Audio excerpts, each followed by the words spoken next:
Hi friends, welcome to Aisha's Kitchen. ഏത്തയ്ക്ക അല്ലെങ്കിൽ നേന്ത്രപ്പഴം കൊണ്ടുള്ള സ്നാക്സ് എല്ലാവർക്കും ഇഷ്ടമുള്ളൊരു വിഭവമാണ്.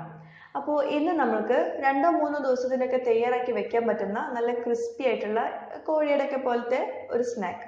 അത് ഏത്തയ്ക്ക യൂസ് ചെയ്തിട്ട് എങ്ങനെ തയ്യാറാക്കുന്നത് നോക്കാം. നല്ല സ്പെഷ്യൽ സ്നാക്കാണ് കേട്ടോ. പിന്നെ ഇതിലേക്ക് നമുക്ക് വേണ്ടത് നല്ല പഴുത്ത ഏത്തയ്ക്കയാണ്. അതുപോലെ ഞാനിത് ഷേപ്പ് ചെയ്യാൻ വേണ്ടിയിട്ട് ഞാൻ ഐസ് ക്യൂബിൻ്റെ ട്രേ എടുത്തിട്ടുണ്ട്. അപ്പോൾ അതിൽ വെച്ചിട്ടാണ് ഞാൻ ഷേപ്പ് ചെയ്തിട്ടുള്ളത്. അതുകൊണ്ട് തന്നെ ഇത് നല്ലൊരു വ്യത്യസ്തമായ ഒരു സ്നാക്കാണ്. അപ്പോൾ നമുക്ക് ഈ സ്നാക്ക് എങ്ങനെ തയ്യാറാക്കി നോക്കാം. ആദ്യം ഈ സ്നാക്ക് തയ്യാറാക്കാൻ വേണ്ടിയിട്ടുള്ള മാവ് ഒന്ന് റെഡിയാക്കി എടുക്കാം. അപ്പോൾ ഇതിലേക്ക് ഞാൻ 2 കപ്പ് മൈദമാവ് എടുത്തിട്ടുണ്ട്. അത് നന്നായിട്ട് അരിപ്പയിലൂടെയൊക്കെ അരിച്ചിട്ട് വേണം ഇതിലേക്ക് ആഡ് ചെയ്ത് കൊടുക്കാൻ. ഇനി ഇതിലേക്ക് അല്പം ഉപ്പ് ചേർത്ത് കൊടുത്തിട്ട് നന്നായിട്ടൊന്ന് മിക്സ് ചെയ്ത് കൊടുക്കാം. ഇനി ഇതിലേക്ക് വെള്ളം ചേർത്ത് കൊടുക്കാനുണ്ട്. അല്പമായിട്ട് ചേർത്ത് കൊടുക്കുക. ഒരു 1/2 കപ്പൊക്കെ മതിയാവും. അത് നമ്മൾ ഒഴിച്ചു കൊടുത്തിട്ട് ഒരു മാവിൻ്റെ പരുവാക്കി എടുക്കാനും വേണ്ടിയിട്ടുള്ള വെള്ളമാണ് ചേർത്ത് കൊടുക്കേണ്ടത്. സാധാ വെള്ളമാണ് എടുത്തിട്ടുള്ളത്. ചൂടുവെള്ളം ഒന്നും വേണ്ട കേട്ടോ, സാധാ വെള്ളം മതി. നമ്മൾ ചപ്പാത്തിക്കൊക്കെ മാവ് കുഴച്ചെടുക്കുന്ന പോലെ തന്നെയാണ്. അപ്പോൾ വെള്ളം കുറേശ്ശെയായിട്ട് ഒഴിച്ചു കൊടുത്തിട്ട് ഒരു മാവിൻ്റെ പരുവത്തിൽ നന്നായിട്ടൊന്ന് കുഴച്ചെടുക്കണം.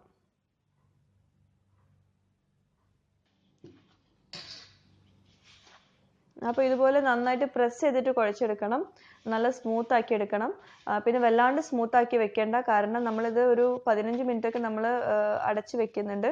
അപ്പോൾ അല്പം നേരം കഴിയുമ്പോൾ വല്ലാണ്ട് സ്മൂത്ത് ആയി പോകും. അപ്പോൾ നമുക്ക് പരത്താൻ പറ്റില്ല. അപ്പോൾ അതുകൊണ്ട് അധികം വെള്ളം ഒഴിക്കാതെ അത്യാവശ്യം സ്മൂത്ത് ആക്കിയിട്ട് നമ്മൾ കുഴച്ചെടുക്കണം. കോഴിയടൊക്കെ തയ്യാറാക്കുമ്പോഴുള്ള മാവിൻ്റെ അതേപോലെ തന്നെയാണ് നമ്മളിത് തയ്യാറാക്കേണ്ടത്. നന്നായിട്ട് കുഴച്ചെടുക്കണം, എന്നാലും നല്ല ക്രിസ്പി ആയിട്ടും പെർഫെക്റ്റ് ആയിട്ടും കിട്ടുള്ളൂ. അപ്പോൾ മാക്സിമം നന്നായിട്ട് കുഴച്ചെടുക്കുക.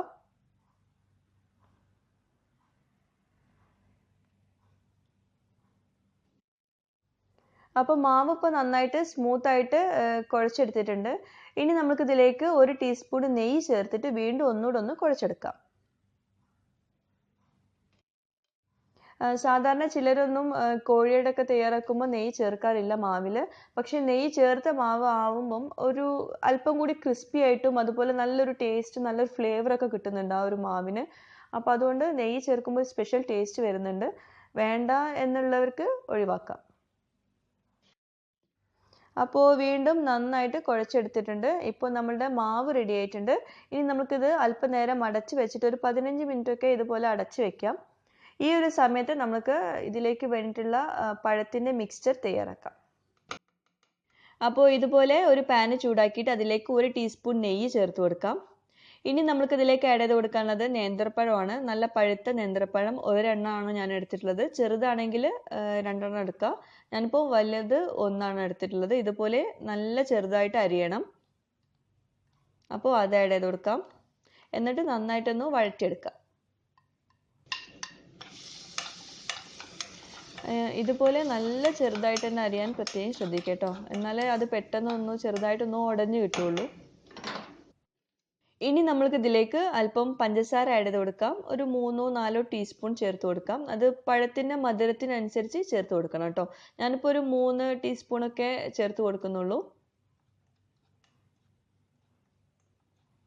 ഇതൊക്കെ വളരെ ഒരു മീഡിയം ഫ്ലെയിമിൽ വെച്ചിട്ട് വേണം നമ്മളിത് വഴറ്റിയെടുക്കാൻ. വല്ലാണ്ട് ഹൈ ഫ്ലെയിമിൽ വെച്ചിട്ട് ചെയ്യരുത്. അങ്ങനെ വരുമ്പോൾ പഴത്തിൻ്റെ കളറൊക്കെ മാറിപ്പോവും. ഇപ്പോൾ പഞ്ചസാരയൊക്കെ നന്നായിട്ട് മെൽറ്റ് ആയിട്ടുണ്ട്. അപ്പോൾ നമ്മൾക്ക് ചെറുതായിട്ടൊന്ന് ഇതൊന്ന് ഉടച്ചു കൊടുക്കാം. വല്ലാണ്ട് ഉടയ്ക്കേണ്ട, ചെറുതായിട്ടൊന്ന് ഉടച്ചു കൊടുക്കാം. എന്നാലും നമുക്ക് ഫില്ല് ചെയ്യുമ്പോൾ പെട്ടെന്ന് നന്നായിട്ട് കിട്ടുള്ളൂ. അപ്പോൾ നമുക്ക് ഇതിലേക്ക് അല്പം തേങ്ങ ചിരവിയത് ആഡ് ചെയ്ത് കൊടുക്കാനുണ്ട്. ഞാനിപ്പോൾ 1/4 കപ്പ് ആഡ് ചെയ്ത് കൊടുക്കുന്നുള്ളൂ. കാരണം നമുക്ക് പഴത്തിൻ്റെ ടേസ്റ്റാണ് മുമ്പിട്ട് നിൽക്കേണ്ടത്. അപ്പോൾ അതുകൊണ്ട് അല്പം മതി തേങ്ങ ചിരവിയത്. അപ്പോൾ നന്നായിട്ട് മിക്സ് ചെയ്ത് കൊടുക്കുക. തേങ്ങ ചിരവിയതും അതുപോലെ ഈ പഴമൊക്കെ നന്നായിട്ട് കമ്പൈൻ ചെയ്ത് വരട്ടെ. പിന്നെ നിങ്ങൾ ഇതിപ്പോൾ 2 ദിവസത്തിനൊക്കെ ഉള്ള ഒരു സ്നാക്കാണ്. അതിൽ കൂടുതൽ വെക്കാൻ പറ്റില്ല, കാരണം പഴമാണ് നമ്മൾ അകത്ത് വെച്ചിട്ടുള്ളത് ഫില്ലിംഗ് ആയിട്ട്. അപ്പോൾ നമ്മൾക്ക് കൂടുതൽ വെക്കണം എന്നാണെങ്കിൽ ഈ തേങ്ങ ചിരവിയത് നന്നായിട്ട് ഡ്രൈ ആക്കി എടുക്കുക. നല്ല ഗോൾഡൻ കളറാക്കി എടുത്തിട്ട് അത് പൊടിച്ചെടുത്താൽ മതി. അപ്പോൾ നമുക്ക് കൂടുതൽ ദിവസം വെക്കാം. അപ്പോൾ ഇതിലേക്ക് അല്പം നട്ട്സ് കൂടി ചേർത്ത് കൊടുക്കുന്നുണ്ട്. നല്ലൊരു ക്രഞ്ചിനെസ് കിട്ടാൻ വേണ്ടിയിട്ട് നട്ട്സ് ചേർത്ത് കൊടുക്കുമ്പോൾ പ്രത്യേക ഒരു സ്വാദ് കിട്ടുന്നുണ്ട്. അപ്പോൾ അതുകൊണ്ട് അത് മാക്സിമം ചേർത്ത് കൊടുക്കുക കേട്ടോ. ഏത് നട്ട്സ് ആയാലും ചേർത്ത് കൊടുക്കുക, ചെറുതായിട്ട് അരിയണം കേട്ടോ. അപ്പോൾ നമ്മളുടെ ഫില്ലിങ് റെഡി ആയിട്ടുണ്ട്. അത് നമുക്ക് വേറൊരു ബൗളിലേക്ക് മാറ്റാം. അത് ചെറുതായിട്ടൊന്ന് ചൂടാറിക്കോട്ടെ. അപ്പോൾ നമുക്ക് മാവ് റെഡി ആയിട്ടുണ്ടോ എന്ന് നോക്കാം. ഇപ്പോൾ നമ്മളുടെ മാവ് റെഡി ആയിട്ടുണ്ട്. 15 മിനിറ്റ് ഒക്കെ കഴിഞ്ഞു. നല്ല സോഫ്റ്റായി വന്നിട്ടുണ്ട്. അപ്പോൾ ഇതുപോലെ പൊടിയൊക്കെ ചെറുതായിട്ടൊന്ന് തൂവിയിട്ട് നമുക്ക് ഒന്നുകൂടെ ഒന്ന് ചെറുതായിട്ടൊന്ന് കുഴച്ചെടുക്കാം. എന്നാലേ നമുക്കിത് നന്നായിട്ട് പരത്തിയെടുക്കാൻ പറ്റുള്ളൂ. ഇനി ഈ മാവ് ഒരു 6-7 ബോൾസ് ആക്കി എടുത്തിട്ട് നമുക്ക് ഇതൊന്ന് പരത്തിയെടുക്കാം. സാധാ നമ്മൾ മൈദ ചപ്പാത്തിയോ മൈദ കൊണ്ടുള്ള ചപ്പാത്തിയോ അല്ലെങ്കിൽ സാധാ ആട്ടപ്പൊടി കൊണ്ടുള്ള ചപ്പാത്തിയോ ഒക്കെ തയ്യാറാക്കുന്ന പോലെ തന്നെ നല്ല സ്മൂത്തായിട്ട് പരത്തിയെടുക്കുക. അധികം കട്ടിയില്ലാതെ പരത്തണം, പക്ഷെ വല്ലാണ്ട് തിന്നാവരുത്. അങ്ങനെ വരുമ്പോൾ നമ്മൾ കട്ട് ചെയ്യുമ്പോൾ അത് പൊട്ടിപ്പോവാനുള്ള ചാൻസ് ഉണ്ട്. അപ്പോൾ അതുകൊണ്ട് അധികം കട്ടിയില്ലാതെ എന്നാൽ വല്ലാണ്ട് തിന്നാവാതെയും പരത്തിയെടുക്കുക.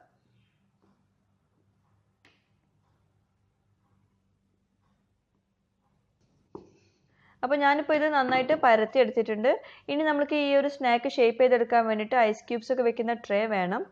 അപ്പോൾ അതിൽ അല്പം പൊടിയൊക്കെ തൂവിയിട്ട് ബാക്കിയുള്ള പൊടി ഒന്ന് പുറത്തേക്ക് കളഞ്ഞിട്ട് വേണം നമ്മൾ ഈ പരത്തിയിട്ടുള്ള ഈ മാവ് അതിൻ്റെ മുകളിൽ വെച്ച് കൊടുക്കാൻ.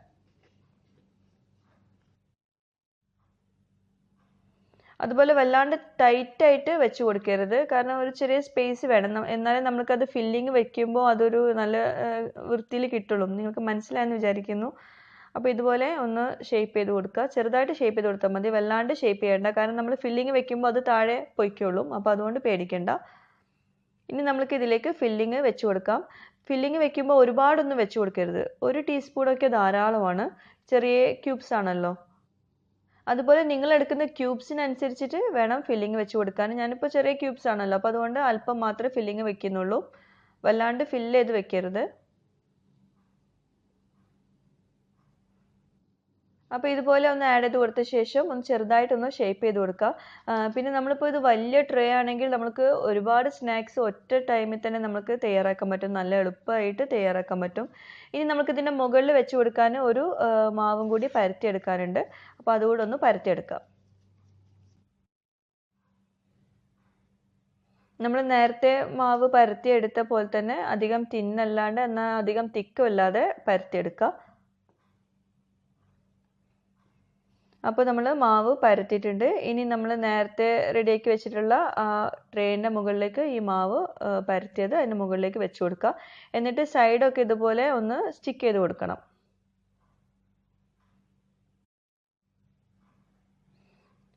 ഇനി ഇതുപോലെ ഷേപ്പ് ചെയ്ത് കൊടുക്കുക. ഒരു റോളിംഗ് പിൻ വെച്ചിട്ട് ഇതുപോലെ ഒന്ന് മുകളിലൊന്ന് ഷേപ്പ് ചെയ്ത് കൊടുക്കുക.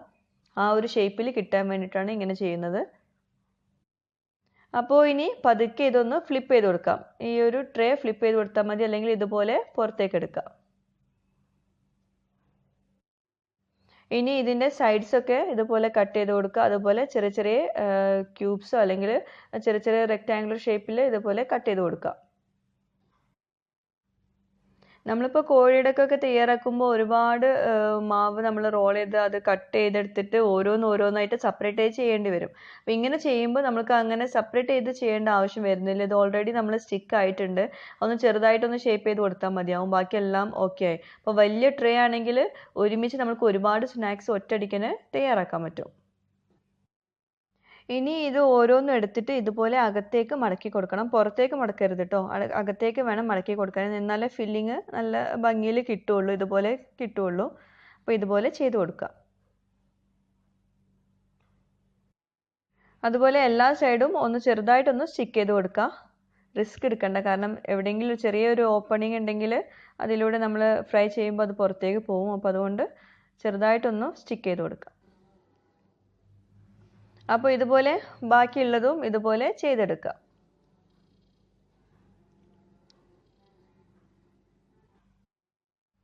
പിന്നെ ഇങ്ങനെ മടക്കി കൊടുക്കുന്നതിന് പകരം നിങ്ങൾക്ക് വേണമെങ്കിൽ അത് ട്വിസ്റ്റ് ചെയ്തിട്ട് ഇങ്ങനെ നമ്മൾ കോഴിയുടെയൊക്കെ ഒന്ന് പിരിച്ചെടുക്കുന്ന പോലെ അങ്ങനെ ചെയ്ത് കൊടുക്കാം. അല്ലെങ്കിൽ നമ്മൾ ഫോർക്ക് യൂസ് ചെയ്തിട്ട് ഒന്ന് പ്രസ് ചെയ്ത് കൊടുക്കാം. ഏത് ഷേപ്പിലും ആക്കിയെടുക്കാം. ഇപ്പം നമ്മളിത് മടക്കിയെടുക്കുമ്പം പല ഷേപ്പിലാണല്ലോ വന്നിട്ടുള്ളത്. അപ്പോൾ നമ്മൾക്ക് കത്തിയുണ്ട്, കത്തിൻ്റെ സൈഡ് യൂസ് ചെയ്തിട്ട് ഇതുപോലെ ഒന്ന് ചെയ്ത് കൊടുക്കുകയാണെങ്കിൽ നല്ല റെക്റ്റാങ്കുലർ ഷേപ്പിൽ തന്നെ കിട്ടും.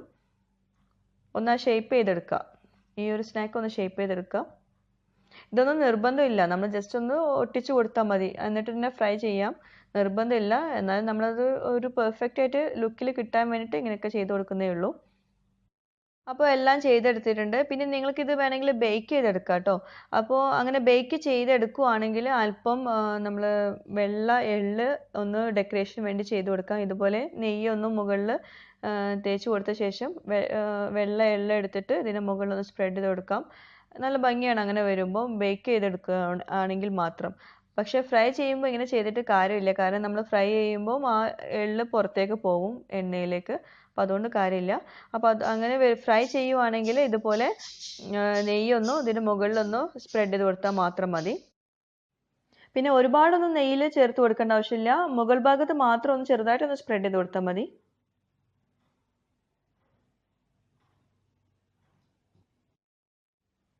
പിന്നെ നെയ്യ് ഇതുപോലെ തടവി കൊടുക്കണം നിർബന്ധമൊന്നുമില്ല, നിങ്ങൾക്ക് വേണമെങ്കിൽ ചെയ്ത് കൊടുക്കാം. ഇങ്ങനെ ചെയ്യുവാണെങ്കിൽ നല്ലൊരു മണമായിരിക്കും, നമ്മളിത് ഫ്രൈ ചെയ്തെടുക്കുമ്പം ഡീപ്പ് ഫ്രൈ ഒക്കെ ചെയ്യുമ്പോൾ നല്ലൊരു മണമായിരിക്കും.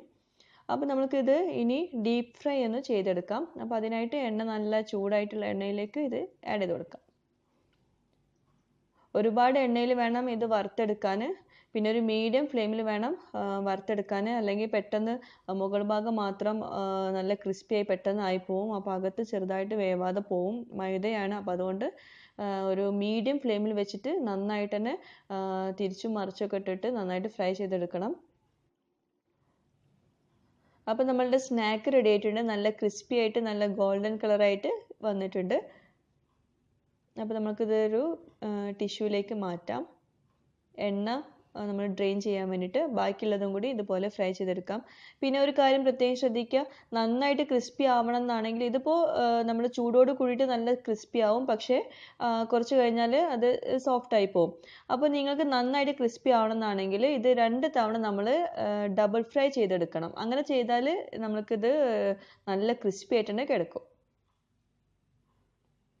അപ്പോൾ നമ്മൾ ഫ്രൈ ചെയ്ത് വെച്ചിട്ടുള്ള സ്നാക്കിന് മുകളിൽ അല്പം പഞ്ചസാര ഒന്ന് സ്പ്രെഡ് ചെയ്ത് കൊടുക്കാം, ഒരു ഡെക്കറേഷന് വേണ്ടിയിട്ട്. എന്നിട്ട് അതൊന്ന് മിക്സ് ചെയ്ത് കൊടുക്കാം.